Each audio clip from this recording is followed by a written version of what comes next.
Ouais, salut à tous, c'est Charlie sur Massif. Bon, ça y est, je suis de nouveau sur le bateau après ces quelques semaines à New York là. C'est le moment du premier repas. Premier repas en mer, mais pas premier repas en course, puisque la course ça part que demain à 20h heure française.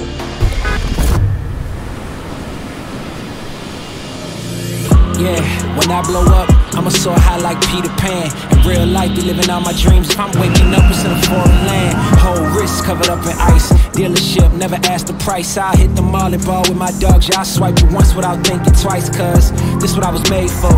Man, I know this what I came for. On a big stage, couple thousand people, and they do whatever I say so. Have chicks that color of the rainbow. Yeah, chains on me like Django. Be a long way from my tank low. Cause my Tesla charge for them bank rolls. And I'm grinding, money on my mind. New York c'est une super ville, mais c'est pas forcément la meilleure ville pour se reposer. Donc voilà, je suis parti en famille quelques jours pour me sourcer. Ouais, donc la première partie de la course s'est très bien passée. On était en tête avec Massif. J'ai fait un petit vrac à mi-course. Ça a été un petit peu plus difficile après. Voilà, il manquait un bout de safran. J'avais des problèmes de mesure de vent aussi et de fonctionnement de pilote automatique. Et voilà, l'équipe a bien travaillé pendant toute la période new-yorkaise.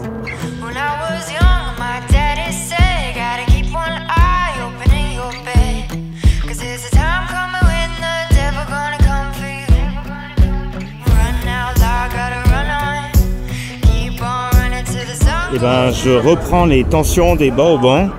C'est du contrôle pour être prêt pour la deuxième étape. Là, je suis en train de finir et de sécuriser tout ça.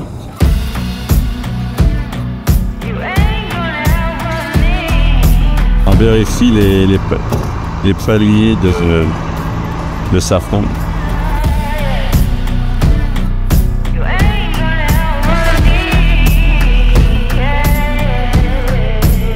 Réparer ce qui était usé, enfin, mais il n'y a pas grand chose, franchement c'est plutôt satisfaisant, il n'y a pas beaucoup de boulot, il n'y a pas beaucoup d'usure, donc c'est cool, le bateau est quasiment prêt pour repartir là.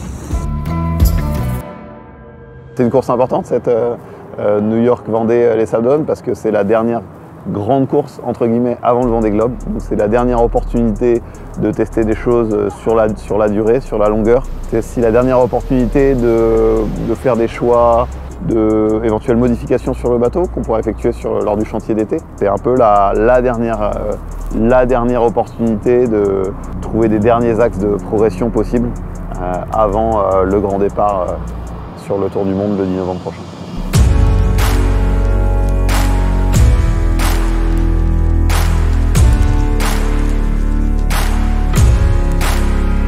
Le départ va être donné à un peu plus de 200 km de New York sur une ligne totalement virtuelle.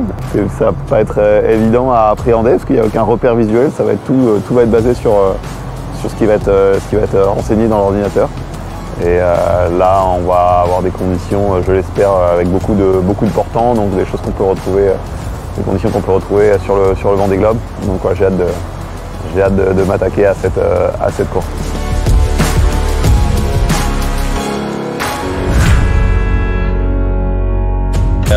Voilà, en tout cas, ça fait vraiment du bien de retrouver le bateau. Je vais avoir un beau coucher de soleil. Je vois encore un petit peu les buildings là au loin, la skyline de New York là qui commence à disparaître de plus en plus, mais voilà, c'était une super expérience et cette ville incroyable, mais je suis bien content de retrouver mon petit Massif et de faire route vers la France. Allez, à plus tard.